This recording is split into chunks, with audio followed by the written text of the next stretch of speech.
guidelines, and in an effort to protect city employees and members of the public from transmission of COVID-19, the City Council is conducting our weekly council meeting remotely. We're prepared to reopen the council chambers to public meetings when public health considerations indicate it is safe to do so. There are several ways in which you can engage with the council and participate in our meetings. To watch or participate in our remote meetings, you may watch council meetings live on Comcast Channel 21 or Frontier Channel 29. You may watch live online at www.everettwa.gov /citycouncil, where you may also watch past meetings. You may also call in to listen to the live meeting at any point by dialing 1-425-616-3920, conference ID 724-887-726#. You may find public comment registration form on the City of Everett website under City Council Department. Once you go to register here to provide comment via Zoom, you will need to fill out a form. You fill it out completely if you wish to provide public comment at a future meeting. After the public comment form is submitted, you will receive an email confirmation with the Zoom link and the phone number to the meeting. Participants must submit this form at least 30 minutes prior to the meeting. Forms submitted after that time will not receive the Zoom link number to speak, but may still participate the day of the meeting by submitting comments in writing to council@everettwa.gov.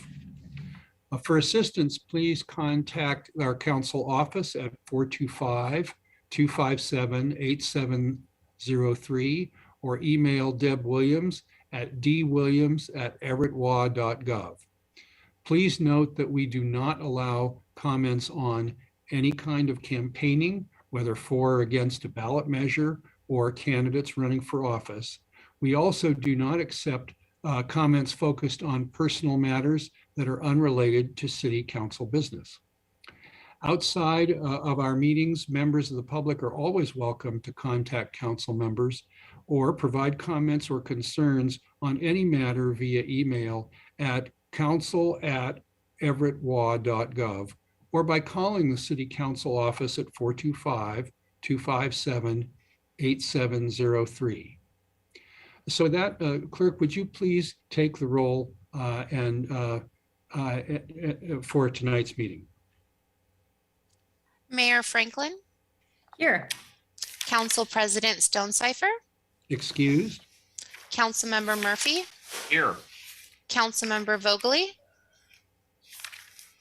Here. Councilmember Toohey. Here. Councilmember Bader. Here. Councilmember Moore. Here. Councilmember Roberts. Here. Thank you. So I would like to call on Councilmember Vogely to read the land acknowledgement. Thank you so much. We acknowledge the original inhabitants of this place, the Shahobs people and their successors, the Tulalip tribes. Since time immemorial, they have hunted, fished, gathered on, and taken care of these lands and waters. We respect their sovereignty, their right to self-determination, and honor their sacred spiritual connection with the land and water. We will strive to be honest about our past mistakes and bring about a future that includes their people, stories, and voices for a more just and equitable society. Thank you. So I would like to call on Councilmember Murphy to do the Pledge of Allegiance. Thank you, Chair Roberts. I pledge allegiance to the flag of the United States of America and to the republic for which it stands, one nation under God, indivisible, with liberty and justice for all.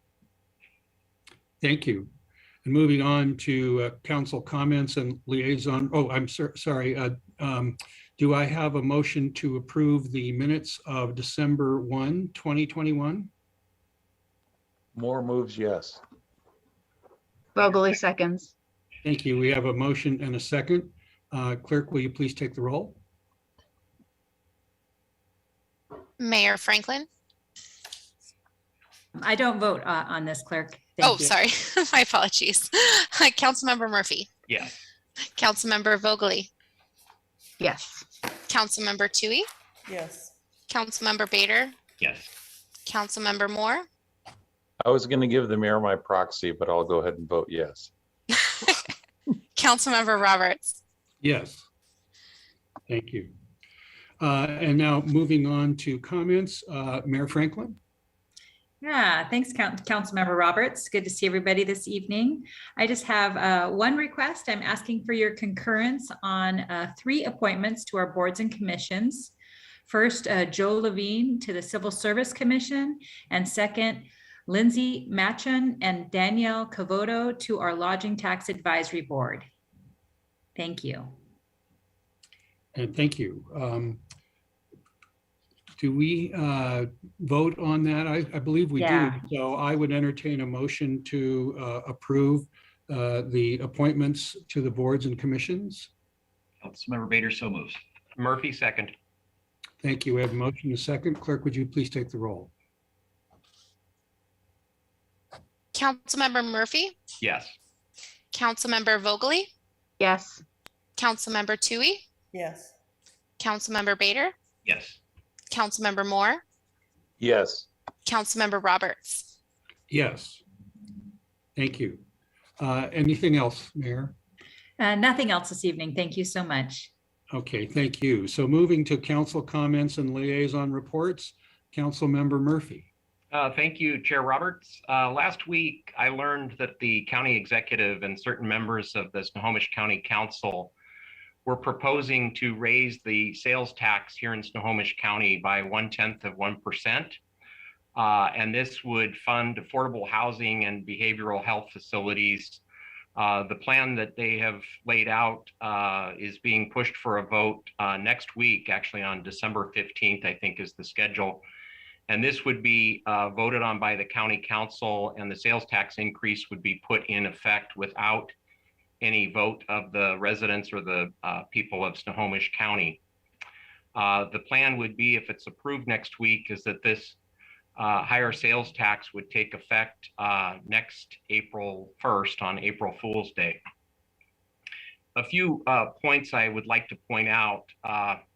I think we're all concerned about affordable housing. I think we're all concerned about the behavioral health issues that we see in homelessness across our county.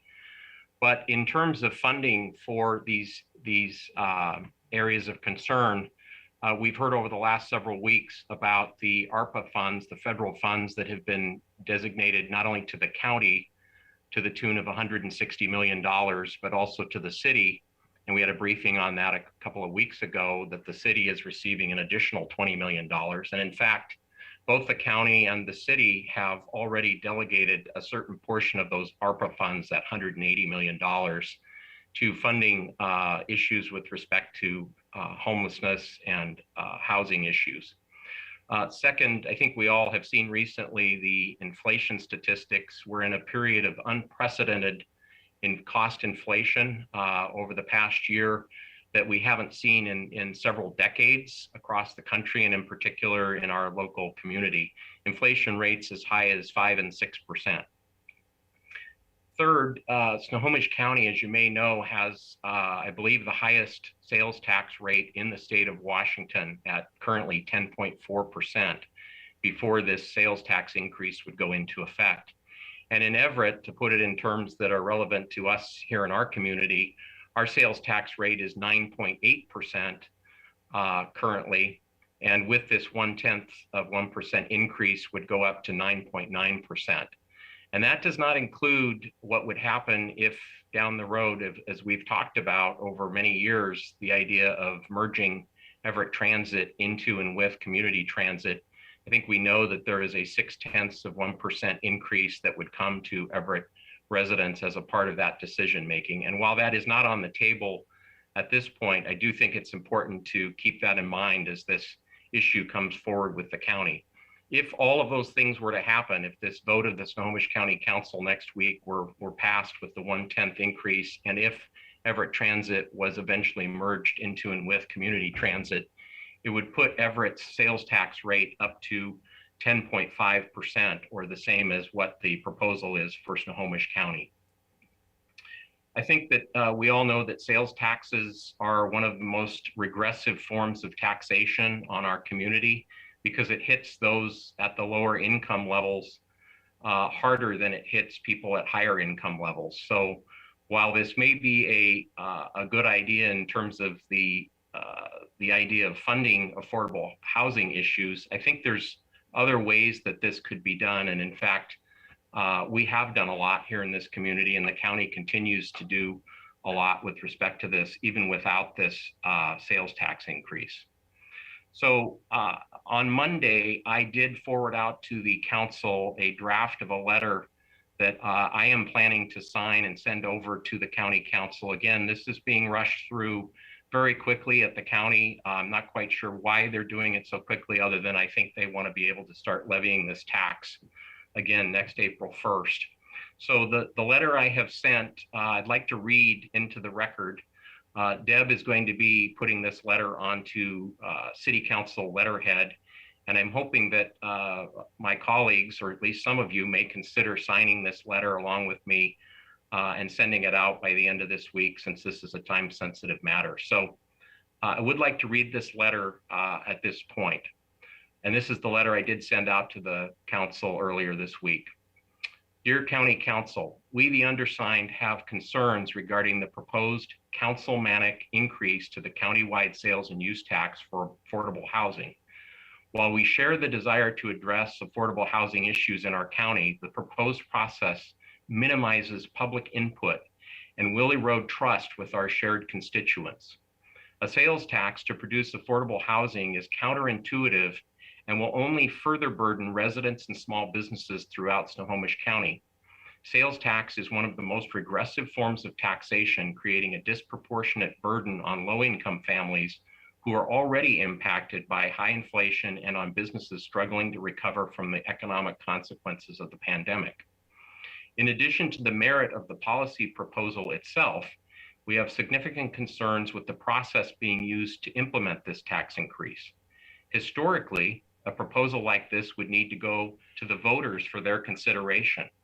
While the legislature did allow local governments to impose this sales tax increase using councilmanic authority, we feel that the appropriate and transparent course of action must involve a vote of the people. We encourage the county council to place this issue on the ballot and allow the voters of Snohomish County to determine whether this tax increase and proposed spending has merit.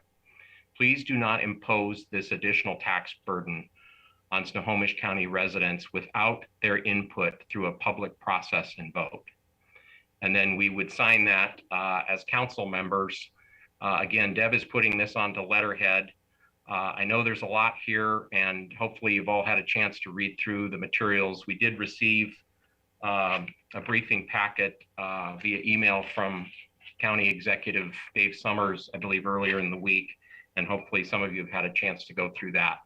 So at this time, Chair Roberts, I would turn this back over to you. It'd be terrific, I think, given the short fuse on this, if we could have an opportunity to hear from colleagues, whether they have comments or questions with respect to this issue, and in particular, whether they might be willing to sign on to this letter later this week. Thank you, Councilmember Murphy. And so I'll just go down the roll and people can indicate whether they're interested in signing or not, or have any other comments. So I would turn to Councilmember Vogely. Yeah, so I'm not interested in signing. I wanted to bring up one point at this time that although we do realize that sales tax is quite regressive and we have an abundance, it's not an abundance, we're not getting enough money. We have a lot of sales tax on our receipts. Let's say, I think I read that it would add approximately $27 a year to a person's tax outgo or tax expenditures. And that would then mean that that person is spending $27,000 in taxable items. And so the majority of people that are low income are not spending that kind of money on taxable product. It's mostly food and healthcare and all of that. And so in this respect, for that small piece of financial gain towards taxes and affordable housing, it's really going to not be quite enough for all of us that get to spend money on tablets and cars and all of the other fun things that we get to do. So that's what I'm going to say for now. Thank you. Thank you. Councilmember Bogley. Councilmember Tui. Yeah, thank you, Councilmember Roberts. So, on this, I really kind of struggle. I spent quite a bit of time with Megan Dunn this past week going over this. I think that this could solve a lot of our issues. I also believe that tax increases should go to the voters somehow, but I understand this is a unique situation. One of my big two concerns with this is that there's no sunset clause on this, so it will just continue into forever, and the council would have to vote to rescind that tax. I like to see things that are kind of a project-oriented tax, that there is an insight to it so that they can evaluate whether the need is still there and whether we need to collect that tax continually.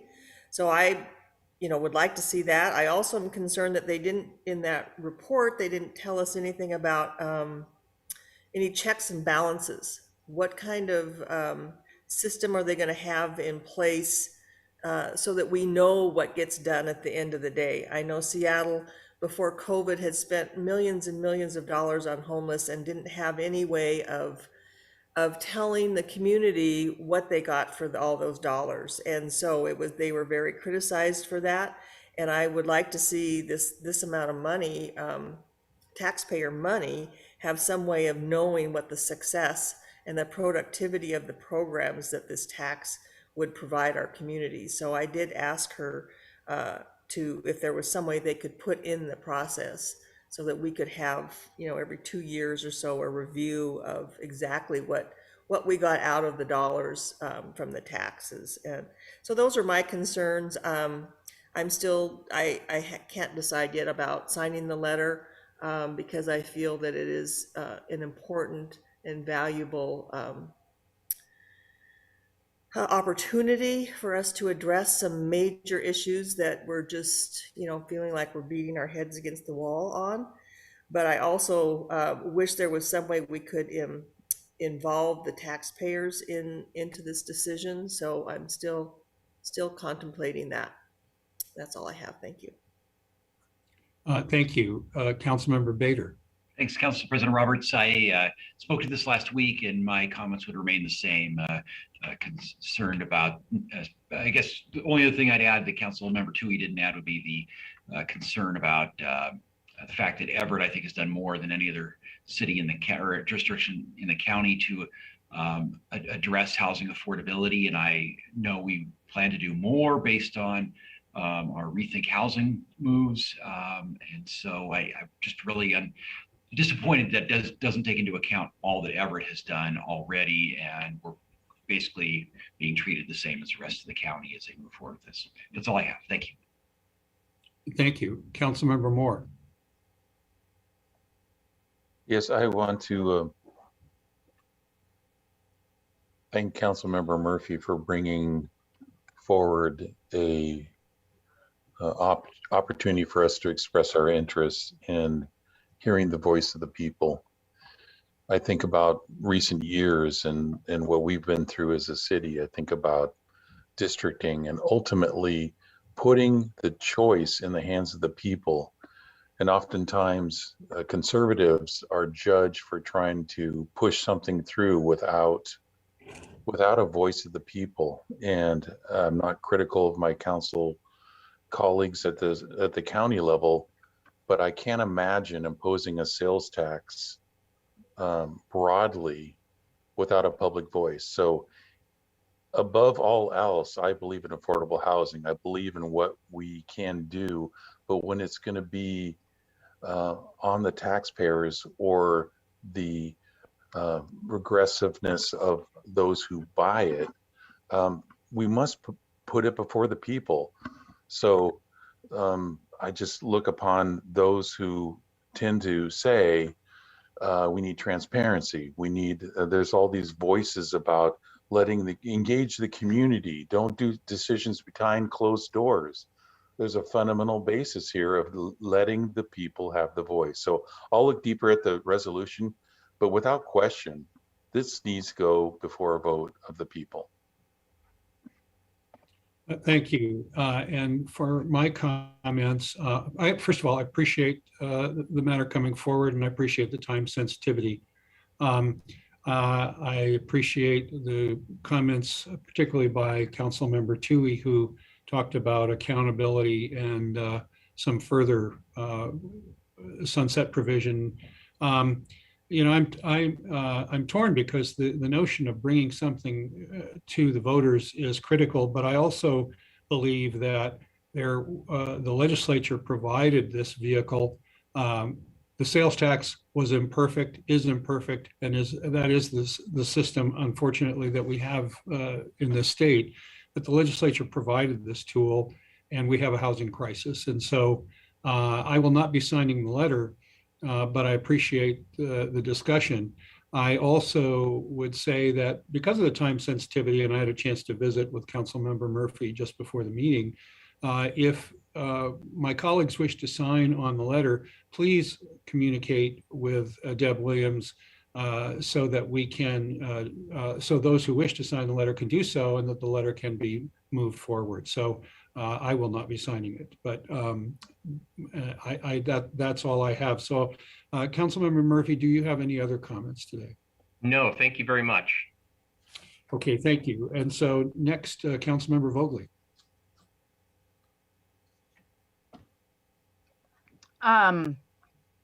I just took a bite. I'm really sorry. I thought that was going to go a little bit longer. So I guess, no, I don't have any comments at this time. Thank you. Okay, thank you. Councilmember Toohey.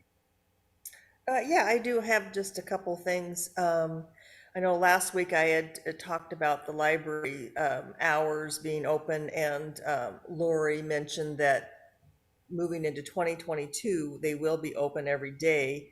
The only issue is that the Evergreen branch will still remain closed on Sundays. So I just hope that through the course of the year, we can come up with a solution for that. We put a lot of capital improvements into that facility to accommodate the needs of South Everett. And I think Sundays are a very, very important day for folks that need to access those resources, especially if those that work. So anyway, I look forward to working with Abby and admin on that to see if we can't come up with a solution for that Sunday to have the Evergreen branch reopen on Sundays.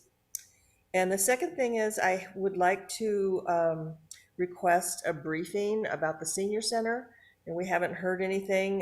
We have developed our partnership with the VOA, and I would like to see how things are going, what types of programming that they've been able to offer and implement, and what their goals are, and how many seniors are actually utilizing the center these days. So I look forward to hearing some hopefully great news from the VOA on that. And that's all I have. Thank you. Thank you. Mayor Franklin, I see your hand up. Thank you. I just wanted to quickly respond to your question on the VOA. I just got an email yesterday or today from Corey with VOA. He's the new director there. They're going to do a holiday party on, I think it's the 18th and 19th, that weekend for the seniors, which is very exciting. That'll be kind of the first soft opening, if you will. And then they're officially opening to seniors on January 3rd.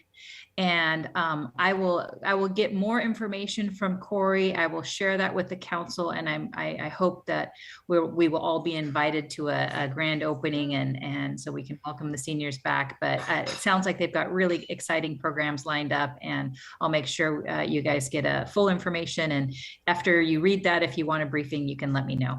Okay, great. Thank you so much. That's all I have. Thank you, Council Thank you. Roberts. Thank you, Councilmember Tui. Councilmember Bader. Thanks, Councilmember Roberts. My only comment is kind of a follow-up from last week. With the help of the city attorney and administration, crafted a resolution. They crafted a resolution consultation with myself and Councilmember Murphy. We appreciate your consideration on next week. Preferably or the week after if Council President Stonecipher deems whatever's appropriate in terms of the schedule. Let me read it just so the public knows about it and then go on. So the City of Everett recognizes the crisis of homelessness in our city and supports a range of solutions, including emergency shelter and temporary and transitional housing. The city is committed to working with its nonprofit and governmental partners to develop and support such solutions. Snohomish County has proposed purchasing a hotel or motel within the city for use as temporary housing, transitional housing, and/or emergency shelter space. The city intends to monitor and mitigate impacts of any such project on the surrounding neighborhood to ensure the success of the project while protecting the quality of life of other city residents. And now therefore be it resolved that the conversion of a hotel or motel to temporary transitional housing and or emergency space should be designed and managed to minimize impacts on the surrounding neighborhood. The city will monitor the impacts of any such facility. If there is an increase in fire calls for service or police or fire calls for service or citizen complaints or other relevant measure, the city council shall direct the city attorney to prepare for council's consideration a proposed no sit, no lie ordinance or similar ordinance intended to mitigate the impacts of the facility on the surrounding neighborhood. So again, hopefully we can take this up either next week or the week after. And I think really want to do something to reassure residents and businesses in the area where this facility might be located, that if there were negative impacts to such a project, that the city council would take steps to mitigate those impacts, and it would give them some assurance that a project like this, which I think there are a lot of good reasons and needs for this, but just want that reassurance for those residents and businesses nearby if negative impacts should manifest themselves. Anyhow, and that's it for me, Council President Roberts. So that's all I have. Thank you. Thank you. And turn then to Councilmember Moore. Yes, I think, excuse me, to the audience, my camera's not working this evening, and that's probably a blessing. But nevertheless, Ryan Sass is going to speak to us later about the next step in the process of defining where our public works facility is located. And often that brings up a lot of discussions about, is that the right decision? Is it the wrong decision? I just wanted to have a precursor to frame that we've done a lot of work, and all of us have been involved in it over a number of years, countless stacks of books on studies. And this step tonight is really about further investigating what we think may be our primary choice. It's not about whether we decide on it. I just want to frame it in the context of, we could spend a lot of time going down different directions, but this is a request to seek more information to affirm at a future council meeting an ultimate decision. So I just want to kind of frame it in terms of our audience of knowing there's no decision tonight. This is about getting more information so that we as a municipality can make a fully informed decision. And that's my comments. Thank you very much. And so I just have one comment. I just want to thank the Arboretum and Home Gardens Society group for the wintertide lights that they have put together out at the Arboretum at Legion Park. And if you get Marianne and I had an opportunity this weekend when it wasn't raining, it was just a lovely night, and it was just beautiful. And I just want to thank them because it's really a tremendous volunteer effort. And if you get a chance to go, it's a lovely way to spend an evening, bundle up, take your hot chocolate and walk through the gardens. They did a nice job. That's all I have.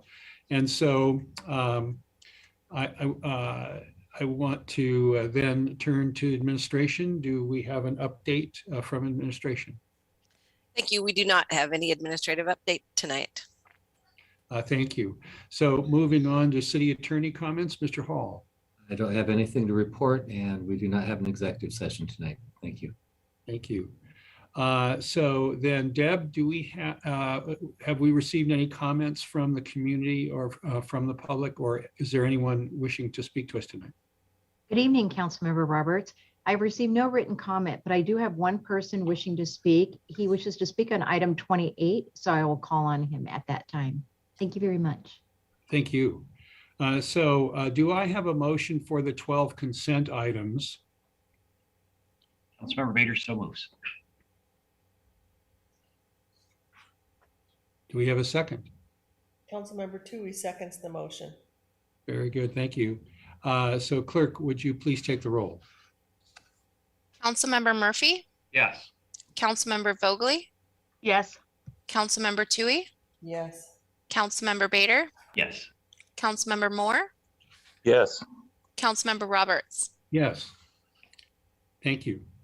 Do I have any questions on the 5 items on for second reading for proposed action? Seeing no hands and hearing no comments, then I will move to items 18 through 27. These are also on our proposed action agenda.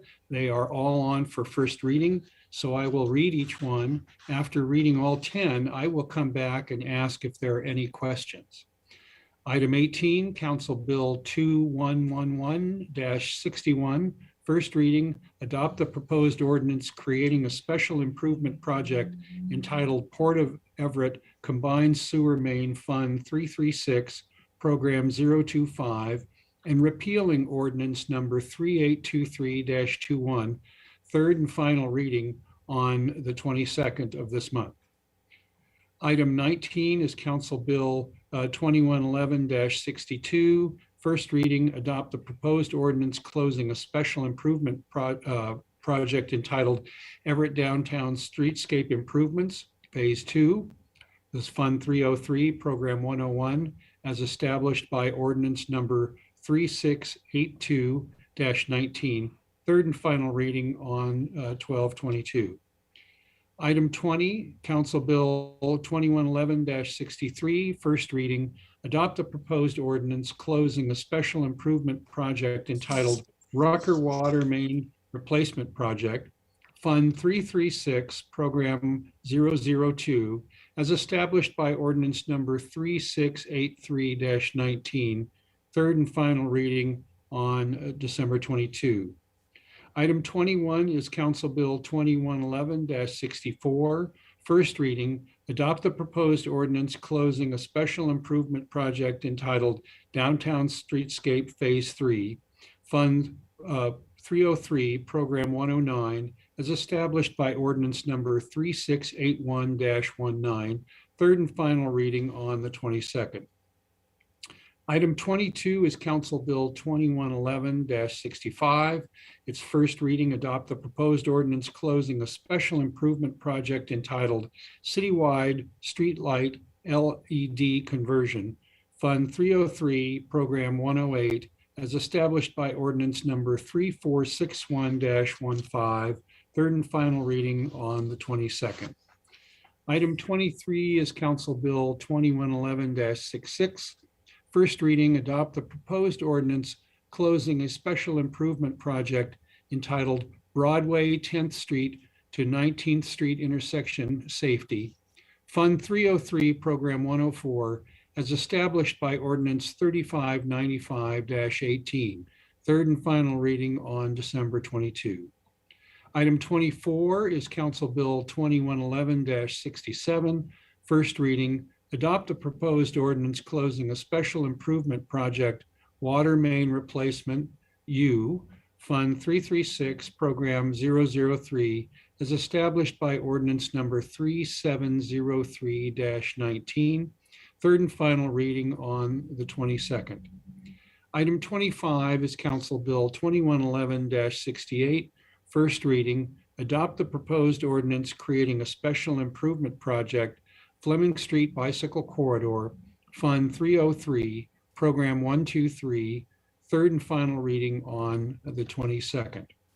Item 26 is Council Bill 2111-69, first reading, adopt the proposed ordinance closing a special improvement project entitled Forest Park Swim Center Capital Improvements Project, Fund 354, Program 048, as established by ordinance number 3479-16 and amended by ordinance number 3531-17, third and final reading on the 22nd.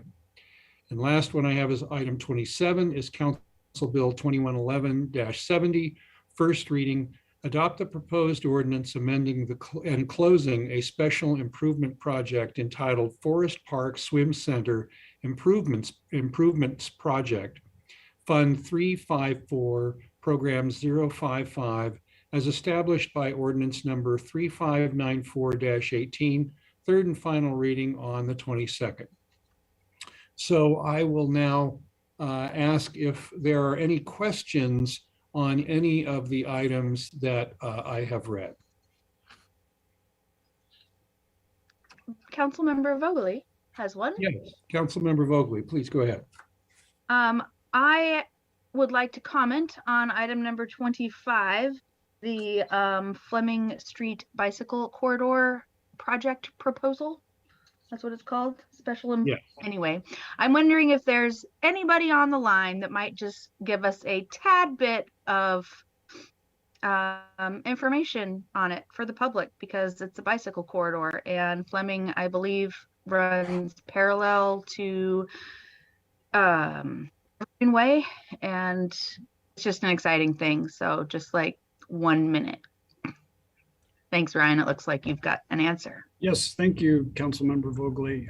Yeah, the Fleming Street Bike Corridor is a parallel route to Evergreen. Evergreen Way is not at all a friendly or appealing route for bicyclists north-south. The Fleming Bike Corridor will connect from the pedestrian bridge near Forest Park over Mukilteo Boulevard all the way down to Madison Avenue, where we have east-west bike lanes. So it makes essentially the equivalent of an arterial connection, except for bikes, to connect between the Forest Park area and the Madison and Southwest Everett area. Thank you very much for letting us know. Thank you. I see Councilmember Murphy's hand is raised.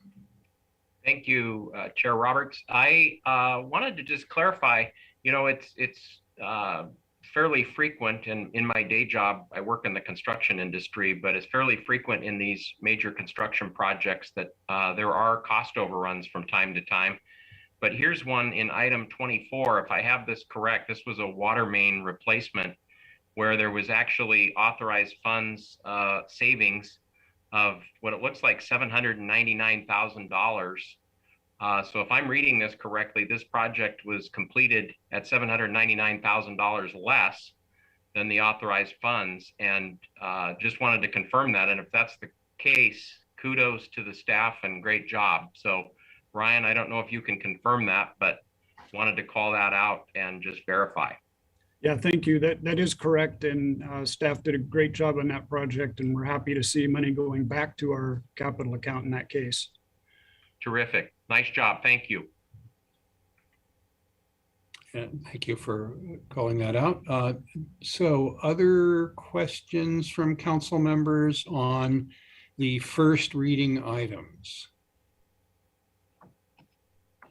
Councilor Roberts, Scott Bader. Yes. Councilor Bader here. I just wanted to chime in and say thank you to staff for so much background information they gave to us on this as well. I think we're still getting emails even today with background info, so thanks very much for all that background info.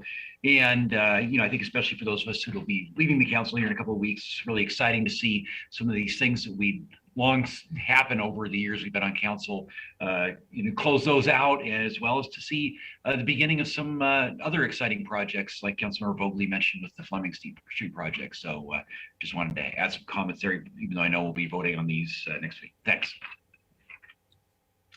Thank you. Other comments? Well, let me just say, it was a lot to read, but it was a joy to read. There's a lot of good stuff happening, and so it's nice to be able to bring it to the fore. So with that, we will move on to the action items. Item 28 is approve the proposed early scoping letter for formal transmittal to Sound Transit. I will ask Yorick to give us I believe you have some comments on this. So Yorick, the floor is yours. Thank you, Chair Roberts. Good evening, Council. I'm York Stevens Watched, Planning Director for the city. Sound Transit's project to extend light rail service into Everett is currently in an early scoping phase. That's its first significant public outreach effort of the project, which is going to last decades, and its first formal comment period. Sound Transit has been working with staff from Everett, Linwood, Snohomish County, Community Transit, Federal Transit Administration, and other agencies and consultants to develop a set of potential rail alignments, station locations, and locations for a roughly 60 or 70 acre operations and maintenance facility that will serve the 16-mile extension of light rail from downtown Linwood, where ST2 ended, up through downtown Everett. Sound Transit has developed a formal purpose and need for the project, which will be used to inform the criteria by which Sound Transit will ultimately use to decide on a preferred alternative. That's several steps away, but this early scoping phase and the purpose and need and all of that builds a record that the agency will need to use to ultimately arrive at the preferred alternative and the actual alignment, station locations, and operation and maintenance facility site that will be constructed. The details on the latest set of alternatives, the purpose and need, and more is in the early scoping information report that is linked to the cover sheet for this agenda item. The scoping outreach effort supports the overall planning, public involvement, and state and federal environmental processes as well. So this will have a detailed environmental review under the State Environmental Policy Act, similarly with the National Environmental Policy Act and federal requirements. And based on the input received in this scoping effort and then future comment periods, Sound Transit will refine the list of potential alternatives, and that's the rail alignment, station locations, and operation and maintenance facility location, and will evaluate how well they meet the project's purpose and need. So as part of this scoping effort and this public outreach and agency and local jurisdiction outreach process, a team of city staff who has been participating throughout this process, made up of staff from planning, public works, economic development, communications, and others, have developed a draft letter from the city to Sound Transit that lays out some of the city's comments on what we have seen to date and some of our goals for the future development of this project and for its ultimate construction. That letter is linked in the packet. I can summarize quickly what the comments are, and those are, first and foremost, the city's overarching goal and priority is to open all 4 stations within Everett by 2037. Right now, there are, the ultimate plan is for 4 stations to be within Everett. That is the Airport Way and Evergreen Way, Airport Road and Evergreen Way station. There will be a station at Southwest Everett near the Boeing production facility. There will be a station at Evergreen Way and SR 526, and there will be a station in downtown Everett. 1, 2, 3, 4 stations within Everett. Under ST3, one of those stations will be provisional, and that is identified as the Airport Road Station. That means all of the planning, design work, and everything for the station will be complete as part of the overall planning and design process that is ST3 and this Everett Link extension process. but construction is not funded, and that will be left until additional funds can be identified. There have been several other provisional stations elsewhere in the system, and some of them have been funded and some of them are still waiting to be funded and constructed. 130th Street Station farther south along the I-5 corridor is one that was able to be funded actually before the full line going through that area was complete. So there's a realignment process that many folks followed earlier this year. The realignment process responded to a shortfall in revenue compared to the estimated construction costs for the light rail extension. It was at about 600 million is the latest figure that I saw. And so the Sound Transit Board worked hard over a number of months to find a way to address that gap and settled on an approach that would split this project into 2 phases. The amount of financial capacity that the agency has grows over time as tax revenues come in, and there's kind of a pinch point where the debt capacity limit is hit at some point. And so just by waiting a little bit to build a piece of the project, it becomes more affordable. And so under that realignment, the first couple of stations up to Southwest Everett, as well as the operation maintenance facility, would be built by 2037. And unless we are able to secure additional funds, either through new revenue or through cost savings, and those are 2 approaches that Sound Transit and the board and staff and everybody is looking to do under the what is called affordable scenario. If those revenues are not able to be found, then past north of the Southwest Everett station would have to wait until 2041, which is 4 years beyond what was in the original ST3 plan. So our overarching message, goal, and priority is to work with Sound Transit, work with our state, federal, local, regional partners, and try to identify both the cost savings in the project design or new revenue to be able to build not only the 3 funded stations by 2037, but ideally secure the revenue to build that 4th station that was listed as a provisional station in ST3. Not surprisingly, it's difficult to find $600 million to build the system, and then totally wild based on the 130th Street station, which I think was about 228 million. Let's say 200 more million, that's $800 million. Those are big dollars even for the federal government or for a state transportation package. So recognizing that there's a chance that we would not be successful in that, although I am hopeful and optimistic that we would, we will need to consider deferring one of the stations as provisional, which was expected under ST3.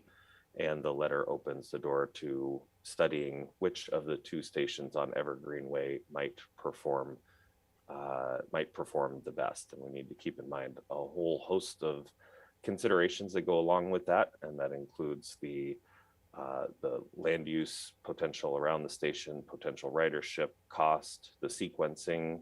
One of these stations is in the 2037 set. One of the stations is in the 2041 set. So there's financial capacity involved if you were to switch from one to the other. Staff is certainly not convinced one way or the other, but staff wants to preserve as much flexibility as possible to enable the agency to reach Everett as fast as possible and all of Everett as fast as possible and provide as good of service as possible to Everett. And we don't know what the answer is until we study it. So totally open to hearing what the answer is, but staff felt that it was important to at least study the different options for how the phasing, sequencing, and location of a provisional station could go. Next down the line, we call out support for the Southwest Everett Manufacturing and Industrial Center as a key purpose for the project. Staff has been communicating this to Sound Transit throughout the process. This comment letter is a formal comment letter that not only because of its status in the early scoping period, but also if it gets approval from the council and the mayor, it has the status of the leadership of the city weighing in on it. We just wanted to get this down formally that in that purpose and need, which will carry forward into the criteria and will carry forward throughout the process, we think that one of the key purposes of this project is to support and help the Southwest Everett Industrial Center and the aerospace cluster thrive. And this means supporting it with the station location and supporting it by avoiding detrimental impacts to existing businesses and through displacement, whether through the track, the station, or the operations and maintenance facility. Going beyond that, had some comments on designing the project to maximize station area development potential. So all things being equal, if we could get the station footprints as small as possible, that both minimizes displacement and maximizes the ability to develop within close proximity to the platforms themselves. Design the project to provide easy transfers to local transit, especially our bus rapid transit line. The premier bus rapid transit line in the county is on Evergreen Way. And so looking at many of the stations are going to be transfer opportunities, but the transfers to bus rapid transit will be particularly helpful in extending the reach of light rail. And then depending where the location of the operations and maintenance facility goes, right now the service plan is for one of two lines that go north to end at Mariner Station, just short of the city of Everett. We are hoping to be able to get that blue line to go, which is half of the frequency, to go just 1 mile farther and make it to Airport Road Station. Finally, recognizing that incorporating non-motorized connections to the station as a key purpose of the project is important. And then as far as the alternatives go for the operations and maintenance facility, the track alignment and the stations, just a general level of support. We understand the constraints of the process, and having worked through the process with Sound Transit, we did not see any major concerns with the alternatives that were presented. For instance, any missing alternatives. Not to say that we don't have preferences at this time, but the time will come for those preferences to be expressed, especially once we have more information about them. That's a sort of brief overview of the context status of the project and the contents of the letter. Happy to take any questions. So I know we do have an individual who wants to speak to us on this matter, and Mr. Joe Kunzler, and I will recognize here in just a moment. I just would like to reiterate as the Sound Transit Board member that this is the beginning of a very long and complicated process for siting that will look at a number of alternatives. And that what you, Yorick, have brought forward is really a foundational piece to build a record as opposed to a final action. It is by no means a final action. It should be viewed as the beginning of a process that will look at a number of alternatives. And so it's just important for people to realize this is the beginning, and we are setting a record by this, establishing the record with the letter, not completing something. So with that, I would turn, Deb, if you could help us so that Mr. Kunzler can speak to us on the matter.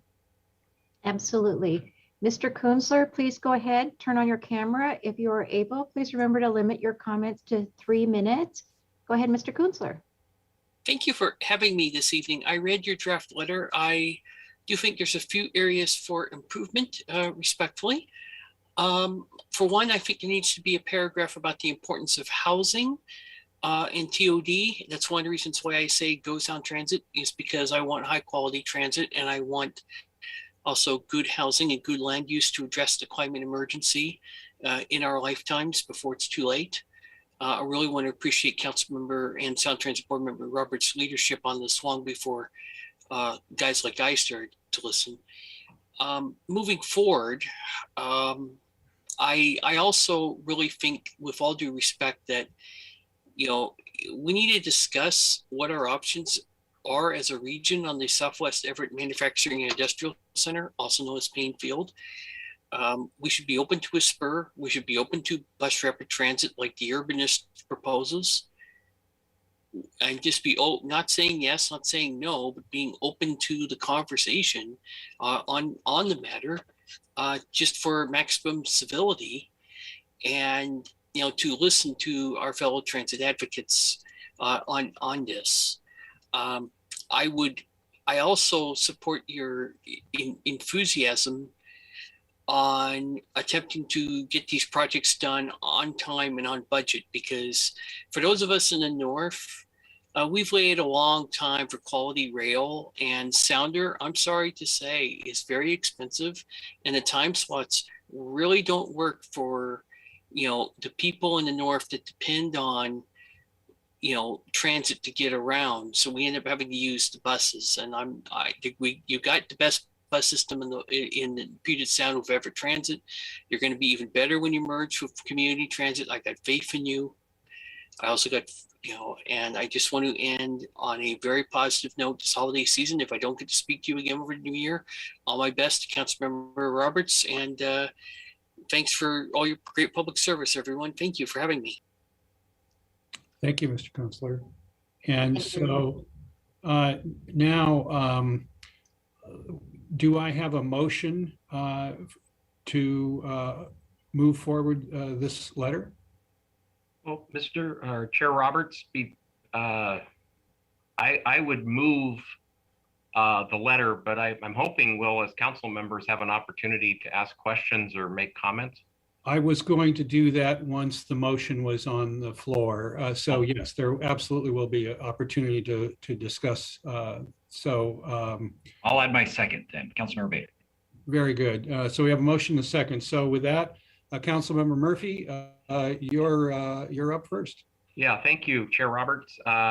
And of course, it's no secret when this topic comes up, I tend to get pretty fired up just because of the long duration of the people of Everett having been paying for this. We've been paying since the late 90s, and now hearing that it might be 2041 or who knows, even longer, we could end up have paid as Everett residents for 45 or 50 years before we actually see this service completed to downtown Everett. So with that said, I am a little bit disappointed that this is coming at us it so quickly without much opportunity for sort of robust dialogue and back and forth. It's my understanding that this comment letter is due perhaps as soon as the end of this week. So really, I guess this is our opportunity. It would have been nice, I suppose, to have maybe had this a week or two ago so we could have some dialogue and back and forth and maybe look at modifications to the letter.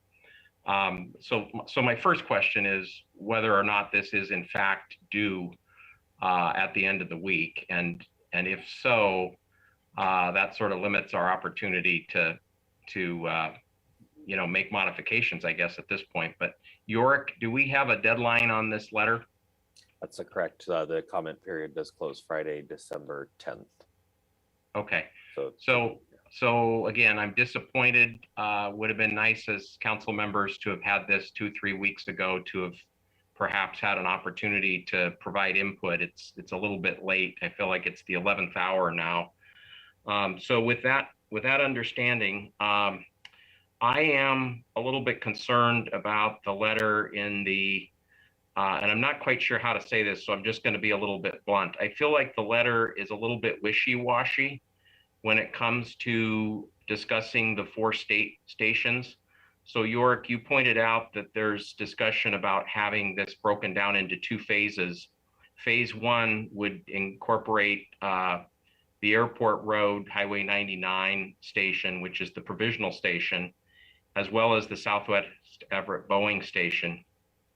And if I understood correctly, then phase 2, which would be, at least at this point, 4 years later, would be the Evergreen Way 526 station, as well as the terminus or the downtown station at Everett Station. Is that right? Correct. Yeah. So for me, some questions I have, I'm not exactly sure of the specific siting on that Airport Road Highway 99 station, but do we know yet whether or not that station is even planned to be within the city limits? Or is it just outside the city limits as we understand the mapping or siting at this point? I would be happy to put up some maps and all that, but it is at the intersection of Airport Road and Evergreen Way. The city's jurisdiction is the north quadrant of that. Unincorporated county are the other 3 quadrants, and the potential locations, whether it's on one side of the street or the other, doesn't make a big difference. But it is. Look at my map here. It's partially in Everett and partially on unincorporated county, or annexable property. Okay, that's kind of what I thought. I appreciate that, Mayor.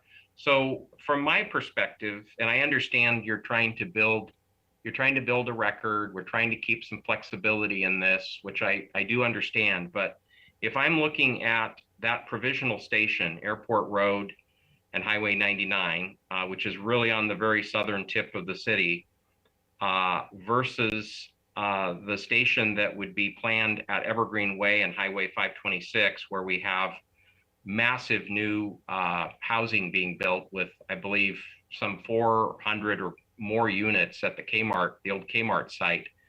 And look, nobody knows what happens in 15 or 20 years, but from my perspective, it's pretty clear that the priority, if we have to have one station or another, we should make very clear, I believe, that Evergreen Way 526 station is a high priority. And if a station has to be dropped, not that I think we should go down without a fight, but it sure seems to me like it's a no-brainer that station would be the priority versus this provisional station at the very southern end of the city. So I think we should be clear, at least from my perspective, we should be very clear that is a high priority. And I'd like to see that station built in as part of phase 1. So it would arrive perhaps 4 years earlier. So I guess that's sort of my feedback. And again, I wish we had more time to go back and forth on this.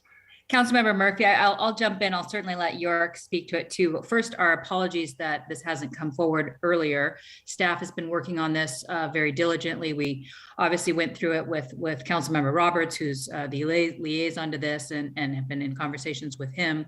But I apologize that we didn't bring drafts to you earlier to get some weigh in. I think I had a little bit of the same reaction, when we started talking about like the importance of each of those 4 stations. But as we look at the way Sound Transit, when Sound Transit stations come, the development comes often just before those stations. And so the development that we're seeing at 526 and Evergreen Way that you mentioned is really important. It's happening now. We could expect, regardless of whether it's that station or this Airport Road, massive development happening in our Everett area or prior to the station. And so when the team kind of shared some of the philosophy of like why we want to look at all of them, some of the questions I had were similar. I also asked a lot of questions on the demographics of the community and who'd be served by the station. There's a lot of families that rely on transit in both areas, but there's actually even more in that southern station. So there's arguments. I think what we're trying to give ourselves is the most flexibility possible. Come January 1st, I will be our representative on Sound Transit Board as we say goodbye to Councilmember Roberts, and I will do my best to follow in his footsteps and be a very forceful advocate for the priorities that are going to serve Everett to the best of our abilities. But one of our goals is really, there's this big question mark right now because of the lack of funding, and we're at the end of the line. So how can we get a station built that's going to start to bring the opportunity, the jobs, the revenue to the city? That 526 station cannot be built on the same timeline because of the amount of track that it would take to get there. So it will take longer. And so it doesn't mean that that wouldn't be a priority station. It may very well be our priority station, but York and we talked to, our transit team and, others. And Ryan, of course, and so really kind of want that flexibility so that when we are then finally advocating for those positions, we can weigh in with the council at the time and set our priorities accordingly. So just wanted to kind of share that perspective with you. Thank you. That's very helpful, actually. I appreciate that. And let me, if I may, I'm chairing the meeting, but I also wear the hat of the Sound Transit Board member, and Councilmember Murphy, your questions are excellent. Let me just say that it's important to note that the original realignment proposal had the alignment coming north and segmented at Mariner, and everything north of Mariner was not on the realignment. So it was, candidly, through amendments that I put together to work with and piggyback on some fairly complicated funding structure, because the OMF facility is funded through a different pot of money, so to speak. The color of money is different for the OMF facility. And so I was able to essentially use that to stretch like a rubber band to pull the track further north within what is called the first phase of the alignment. And that gets it to Southwest Everett. The Southwest Everett station, if it is the closest to Casino Road, and that's one of several alternatives that have been put on the table, that would meet the core priorities of highest ridership, connecting the centers, socioeconomic equity, which you reference in your comments, and completing the spur. Now, or the spine. It doesn't complete the spine, but what it does do is then shrink the delta of funding to 600 million from something that was considerably more than that. And so I think it's important to know that history, because I think that history is that the realignment process was intended to move and did move towards and in the direction that you just described. And I think that more work needs to be done. Obviously, this is the beginning of that, but I just want you to know of that history, because that's how we got to this point. And now the question is, and it's important to note that the planning for the whole alignment is being done now. And that means all the way to the terminus. And so we have to go find the money, but the planning work is being done now, and the siting for the station location. So I don't want to go on. I hope that has helped bring some color commentary to and helped answer your question. It really did. I appreciate that, Councilmember Roberts, and really just want to at this time say I appreciate all of your efforts, not only recently to sort of stretch that rubber band, as you said, but over many, many years on Sound Transit. And again, as frustrated as I get by this, I know you get as frustrated as I do, and that you've worked really hard to try to advocate for Everett. So I appreciate that. So with that, I really don't have any other questions or comments, and certainly want to hear what my colleagues have to say. So thanks, Mayor, and thanks, Paul. Appreciate that. Thank you. And I have to say, Scott, I know that I share the frustration that you have voiced. We've been waiting too long and paying too much, but it'll never be shorter and it'll never be cheaper if we don't move as fast as we can. So thank you for your comments. Councilmember Vogely. Just a few comments, and that is, both the Airport Road and Evergreen, actually 3 of the south ones are all really close to home in my neck of the woods. So I know that this is a beginning of planning, even though we've been planning for years and years and years. I still understand that not everything is set in stone. It's kind of wet cement. And I have many, many fears about displacement of businesses and displacement of people and living and affordable housing and all of that. And I know that you also have those concerns. So I just need to put it out there now, and I will continue to put it out there. And I know that, you know, rethinking housing and zoning and all of that is still a process, and we still have the comprehensive plan to go over, and it all can work out really nicely together. We could have a state of the world city that people want to travel to and not just get caught in. And it's going to take so much work on all the different levels of all of the policies that we get to make as a city. So I know that people are listening. For just know that we're doing the work, and we are thinking about displacement and not displacing people, and actually maybe even getting them housed with some of the other things that are going on. So thank you for bringing this forward, and I look forward to all of the work ahead. That's all. Thank you. Thank you. Councilmember Tui. Yeah, I just had, my initial comment on the letter was that I felt that we really needed to make a really strong stance that we really do expect our station to be built by 2037. And our taxpayers have waited way too long. We've given so much money. And so I felt that through the course of the letter, I felt we opened the door for changes and for, stretching things out. And I just feel that we really need to be tough on sound transit, and that, we just can't, keep paying for what we're not getting.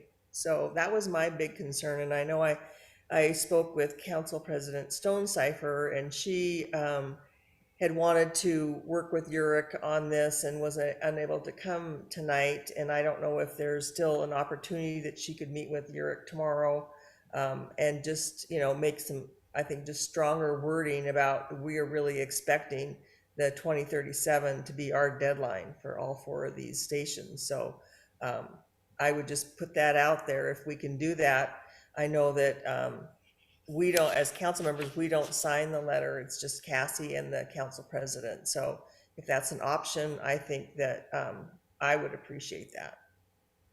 That's all I have. Thank you. Councilmember Bader. Thanks, Councilmember Roberts. A couple of things, somewhat echoing earlier comments. I think one thing this points out to me again is the need for Everett to move forward with the annexation of the Southwest Everett area. If we want to have control over the planning that goes around Mariner, et cetera, we need to move forward. But I also think that serving Mariner accomplishes that equity piece. I don't see what additional equity we get out of going to Airport Road. There might be other benefits, but I think the equity piece gets accomplished by going to Mariner. With every recession we've had since 2000 or 1995 or 96, it seems like the getting to Everett has been pushed back further and further and further. And I think it begs belief that we won't have another recession before 2037. So just want to throw that out there that for reasonable expectations that it won't be us sitting at the table, but if I'm fortunate enough to still be around, it won't surprise me in the least if it gets pushed back further. I have an abiding concern that I've expressed before about ST choosing a route in Everett that bypasses the Everett Mall, a place that I think is primed for more high density development. And instead of making a route direct to Everett, or choosing a spur out to Southwest Everett, chooses a dog leg that will lengthen the commute for anyone north of 526, for those who will be forced to commute via Link. And I'd point out that to folks at Sound Transit who got me some data earlier this week that the opening of Link from Northgate with a dog leg that goes out to the University District comes back in. The 510, which continues direct into Seattle, saw a 21% increase in ridership, I think, in that month after it opened. And those routes that now truncate at Northgate saw an 11% decrease in ridership. So I think that is a serious disservice to at least Everett residents 526 and north. And I would remind everyone that it was a narrow vote, but the majority of Everett voters voted against ST3. So my concerns about ST3 and the route chosen continue. I'll support this motion, but I just have abiding concerns that the route put before voters some decade ago was not the right one, and will not really do anything to help those of us in Everett who need to move south and wish to avoid congestion. Again, I'll vote for it, but those are my comments. Thank you. Thank you. Councilmember Moore. We've just heard from two colleagues who have truly committed, and I will say a third, Scott Murphy, but Scott Bader, since I've known you, transit has been a passion. You are a writer, you are an analyzer, and I just appreciate that. Councilmember Roberts, you've been a participant on Sound Transit. We're blessed with council members, and I look to the future. Maybe I'm talking to them about finding a passion and finding that ability to dig in, because collectively as council members, we can't be vanilla, and we have to rely upon each other for their expertise in what they do. And I've ridden along and I've listened, and I think Councilmember Murphy, you have too. And you're speaking to the I won't say injustice, it's a reality. It's when you're in middle school and you got 3 votes and the other people have 9 votes and the other people have 7 votes, it's hard to win and persuade. And so it takes intuition, it takes leverage, it takes expression. And I completely agree with everything that's said. I would say keep it simple. And then I have the second point of let's approve this and I'll sign on, and yet it will change again, and yet at some point in time. So the perseverance that we're handing on to our council members to be, and Mayor, applaud you for getting involved. But it takes more than that. I mean, we have to, I think, even though maybe some of us are not returning to elected life, we as a community need to have a voice and demand some level of justice for Everett being served. I kind of intermingle it a little bit with our decision about community transit versus Everett Transit, a little bit about where the portal is. So Councilmember Murphy, agree with Evergreen Way, but I'm okay with by Home Depot. And generally we find that when redevelopment occurs, all the PDRs that we thought about happening haven't necessarily happened. Mariner, I went to Mariner, but in the end, I think it's important that all we do is put maximum pressure to get it sooner wherever it exists. And so that's where I am, is it's our turn. Snohomish County is going to thrive. And I think the more we thrive, the more voices we're going to have. So citizens, stand up, demand from all of our elected leaders, from all of our legislators, have a voice. It's our turn. And I think that's what we need to do, and I'll continue to do when I'm in a non-elected life. So thank you, Paul. Thank you, Scott Bader, for your passion. Thank you, Scott Murphy. And thanks to all my colleagues who feel the same. But I just always knew that it's not an expertise I had. I didn't need to rely upon it. You guys have carried us very, very well. I'm proud of us. Thanks. Thank you. I see Mayor Franklin's hand up. Yeah, thank you, Councilmember Roberts. I just wanted to say, I heard this from many of you. I definitely heard it from Councilmember Tui, who expressed Council President Stonecipher's concerns that we strengthen the language. I do have a meeting with President Stonecipher on Friday, I believe. I'll see if I can invite York to that meeting so we can work directly with her. And if there were any edits to the letter, I think it would just be around the language strengthening. That I think I heard from almost every single one of you, the urgency of getting those stations built as quickly as possible. So I will work with President Stonecipher on this should this pass and get your support. Thank you. Thank you. And so to add my comments to this, I too think a little bit stronger language that simply points to some of this history that we've been waiting a long time, and we need to do everything possible to move it forward. So I don't need to try to wordsmith that, but Mayor, I appreciate your comment, and hopefully just a little bit of strengthening. We don't have to add a lot to a little pepper helps sometimes, and there's an opportunity here. I also think we worked very hard to emphasize what are now core priorities, and they were built into the realignment process. And those include the ridership, the connecting the centers, the socioeconomic equity, and building the spine. So I'd like to thank Yorick and staff who've been working hard on this. I know they have. I'd like to also point out, it is extremely rare that we have the opportunity to look at building such a system coincidentally with upgrading and updating our comprehensive plan.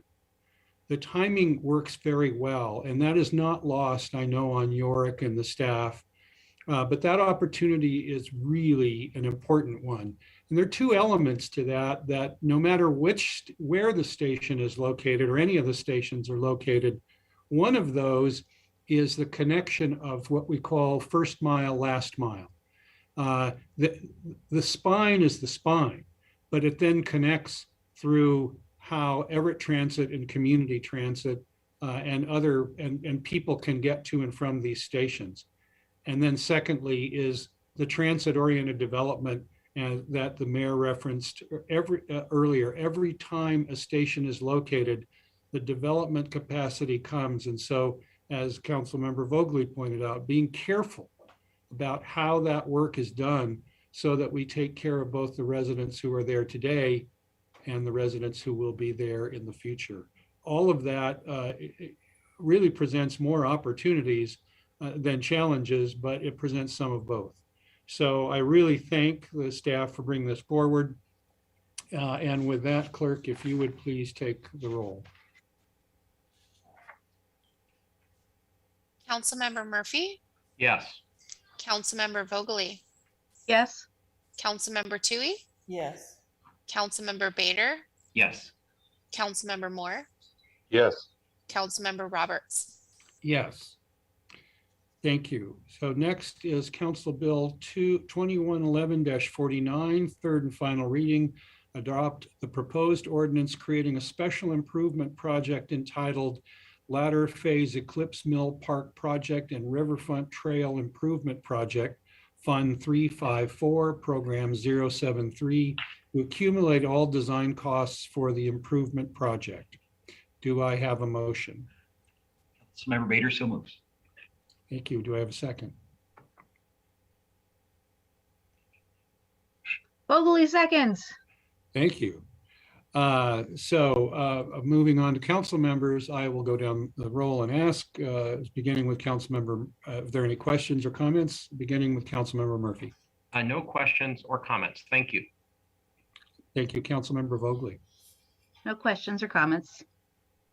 Thank you, Councilmember Tui. No questions or comments, thanks. Thanks, Councilmember Bader. No questions or comments. Thanks. Councilmember Moore. No questions or comments. And I have no questions or comments. So clerk, would you please take the roll? Councilmember Murphy, Yes. Councilmember Vogely, Yes. Councilmember Tui, Yes. Councilmember Bader, Yes. Councilmember Moore, Yes. Councilmember Roberts. Yes.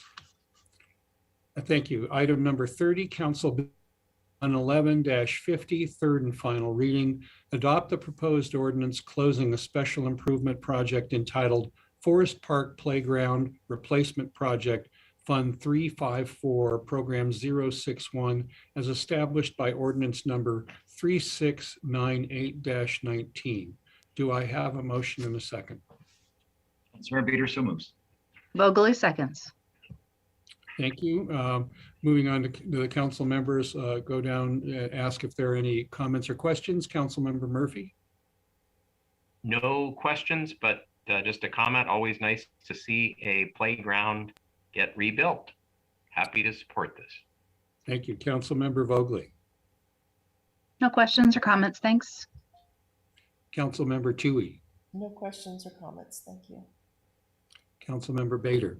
No questions or comments. Thanks. Councilmember Moore. No comments. And I just second Councilmember Murphy's comments. My grandchildren live very close to this park, and we have visited it and look forward to visiting it again. So will you please, clerk, please take the roll. Councilmember Murphy, Yes. Councilmember Vogely, Yes. Councilmember Toohey, Yes. Councilmember Bader, Yes. Councilmember Moore, Councilmember Roberts, I'm looking forward to a Snapchat of you at the top of that thing. And I have no questions. Councilmember Roberts. Yes.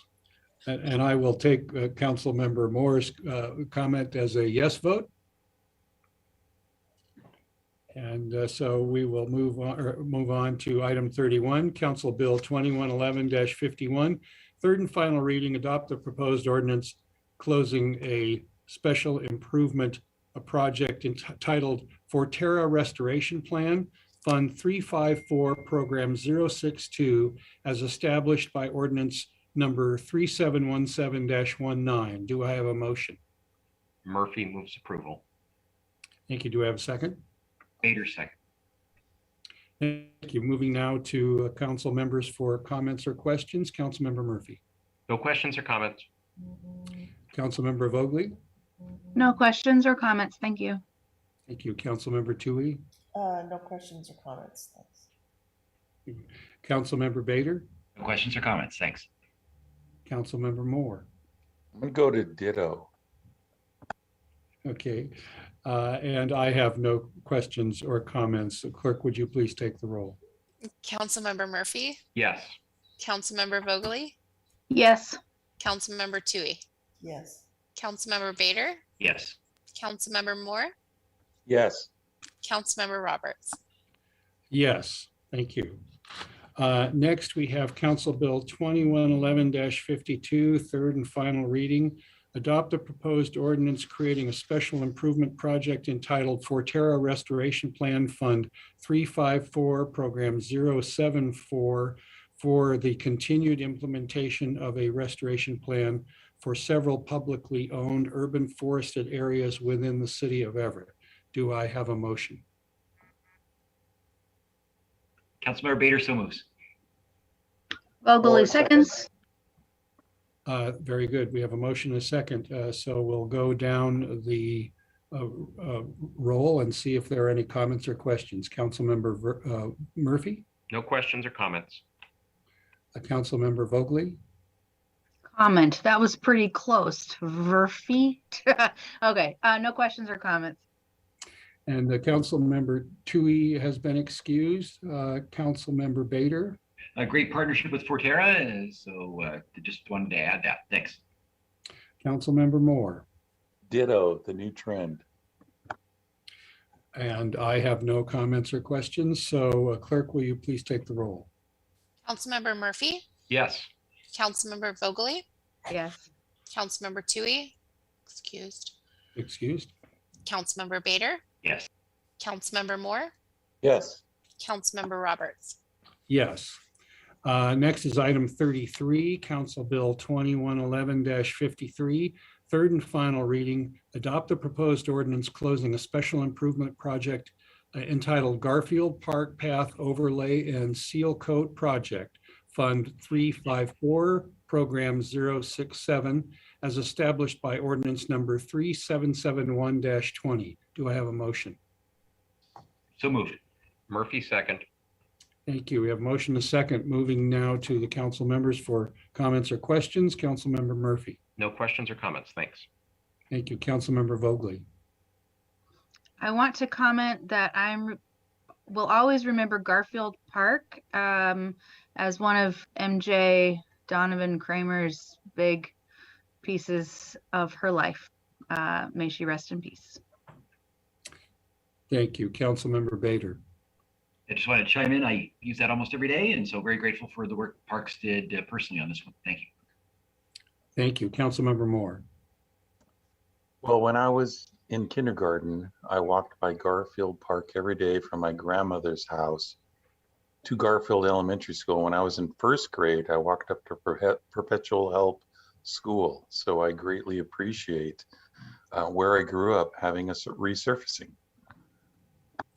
Thank you. And yes, this is a great project. And so I have no further comment or questions. So clerk, will you please take the roll?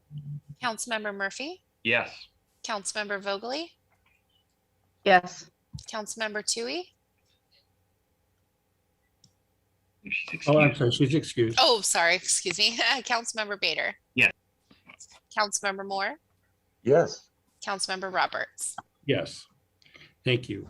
Next, item 34, Council Bill 2111-54, third and final reading. Adopt the proposed ordinance closing a special improvement project entitled Lowell Park Sport Court Renovation Fund 354, Program 060, as established by ordinance number 3697-19. Do I have a motion? Councilmember Bader so moves. Thank you. Do we have a second? More seconds. Thank you. We have a motion and a second. I'll go down the roll for questions or comments. Councilmember Murphy. No questions or comments. Thank you. Councilmember Vogely. No questions or comments. Councilmember Tui is excused. Councilmember Bader. No questions or comments. Thanks. Councilmember Moore. No questions or no comments. And I have no questions or comments. Clerk, if you would please take the roll. Councilmember Murphy, Yes. Councilmember Vogely, Yes. Councilmember Bader, Yes. Councilmember Moore, Yes. Councilmember Roberts. Yes. Item 35 is a public hearing. I'll read the item and open the public hearing. Council Bill 2111-55, third and final reading. Adopt the proposed ordinance amending Everett Municipal Code, Chapter 19.06, related to lots, setbacks, and residential densities, amending ordinance number 3774-20 as amended. Do we have any further presentation from staff? I don't. I briefed this item on December 1st. I'd be happy to recap that if you'd like, or answer any questions, but that would Let be me up to say, you. thank you, York. And without just going down the roll, if any council members have any questions at this point, please just raise your hand or speak up. Councilmember Bader. Thanks. York, I recalled you talking about the kind of the Scribner's error, so to speak, in the interior side setback within Metro Everett. I apologize, I don't recall any lot under 5,000 square feet in area shall be subject to the small lot single family provisions. Could you refresh my memory on that? Yes, that one is not a change. It is simply a cross-reference. So we noticed that a lot of applicants were missing the connection that there's a separate set of regulations for small lots. So we add a footnote so that everybody is clear what applies, but it does not change any regulations. Very good. Thank you. That's all I have. Thank you, Councilmember Bader. Are there any other questions of York before we move into the public hearing process? I'm not seeing or hearing anyone. So Deb, do we have any community members who are wishing to speak to us tonight? Councilmember Roberts, we do not. Thank you. Okay, I will entertain a motion to close the public hearing. Murphy moves to close the public hearing. Do we have a second? Second. We have a motion, a second. Clerk, please take the roll on closing the public hearing. Councilmember Murphy, Yes. Councilmember Vogely, Yes. Councilmember Bader, Yes. Councilmember Moore, Yes. Councilmember Roberts. Yes. Thank you. So do I have a motion to adopt Council Bill 2111-55? Councilmember Bader, so moves. Thank you. Do I have a second? More seconds. Thank you. Before I ask the clerk to take the roll, I'll go down the roll one more time and ask if council members have any further questions or comments. And starting with Councilmember Murphy. No questions or comments. Thank you. Thank you. Councilmember Vogely. No questions or comments, thanks. Councilmember Bader. No questions or comments. Thank you. Councilmember Moore. Ditto. And I have no further questions or comments. So clerk, please take the roll to adopt Council Bill 2111-55. Councilmember Murphy, Yes. Councilmember Vogely, Yes. Councilmember Bader, Yes. Councilmember Moore, Yes. Councilmember Roberts. Yes. Thank you.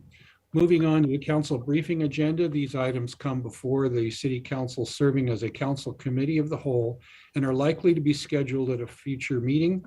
Item 36 is adopt a resolution accepting the public works site area selection study and authorizing pre-design activities. This action is scheduled for the 15th.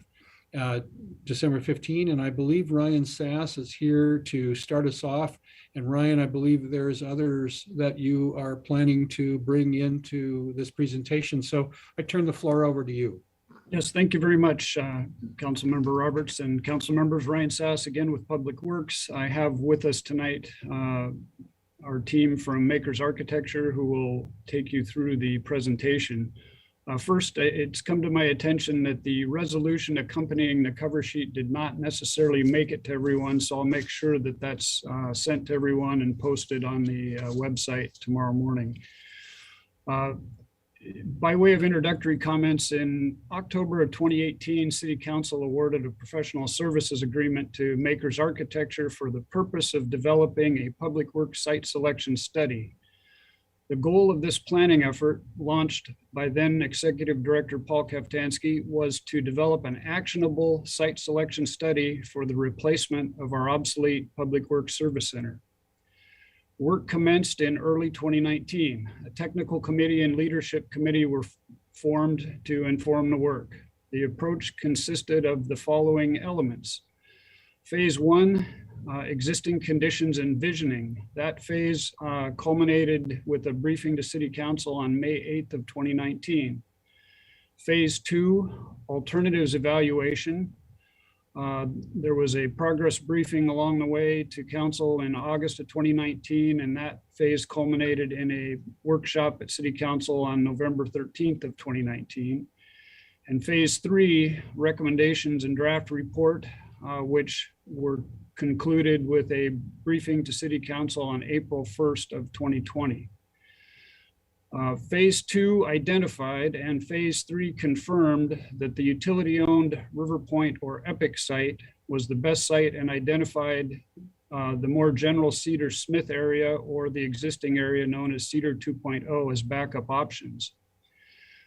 The Phase 3 recommendation also included moving the office-oriented and administrative public works staff to the Everett Municipal Building.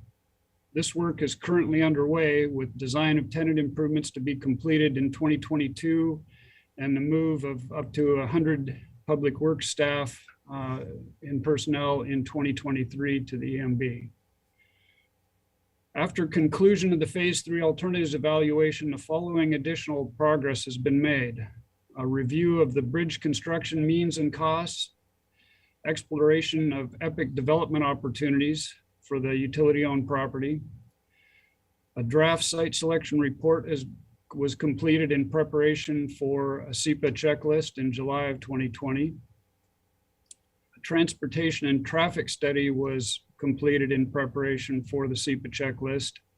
And then a non-project SEPA checklist was developed and the process concluding in January of this year. And most currently, a final site selection study report has been completed. At this time, I'd like to introduce Julie Bassick and Cecilia Roussel of Makers Architecture. Their work has been exceptional for us. We've greatly appreciated their efforts, and they've been very timely in completing what we feel is an actionable site selection study and work plan for public works. Thank you. And let me just say before Ryan, pardon me for interrupting, but I do want to say that Deb Williams has provided the resolution to council members this evening, and it is posted for next week's agenda. So I just want to say for the record, that information is available to us. And let me also not lose the opportunity, Ryan, to thank you for the materials that you provided to the council members prior. So with that, I'll turn it over to you again, and Julie. Thank you very much, council member, and thank you, Ryan. Cecilia and I are delighted to be back before you and to be presenting your final site selection study. I'm going to move pretty quickly through this introductory material, and then Cecilia is going to hit the high points of the recommendations of the project. Our goal for this evening and next week's council briefing would be council acceptance of the study's recommendations and authorization to proceed with pre-design activities.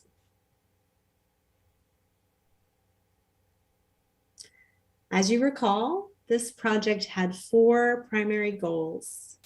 The first was to identify the best future location for public works. And the second was to do so in an objective, transparent manner, and over time build support through staff and council for recommendations so conclusions could be actionable. As was brought up earlier, this decision had been considered over a decade.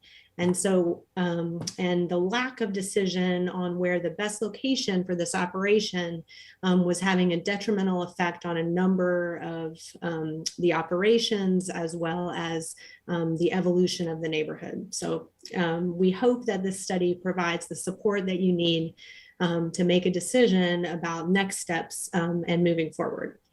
Third and fourth goals are to modernize these operations and get your public works crews set up to best serve your residents over the long term. As Everett grows and changes, these are critical operations to be able to support your community.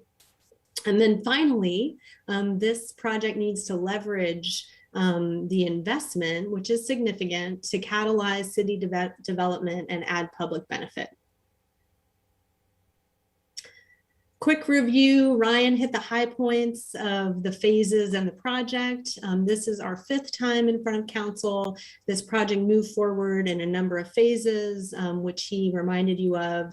There was a effort in 2020 through this year to complete the SEPA, do the work to estimate and study the bridge. And of course, there were some delays due to city prioritizing emergency response related to COVID-19. We're happy to be in this final lap here and present this plan for adoption. Wanted to remind you why action is important now.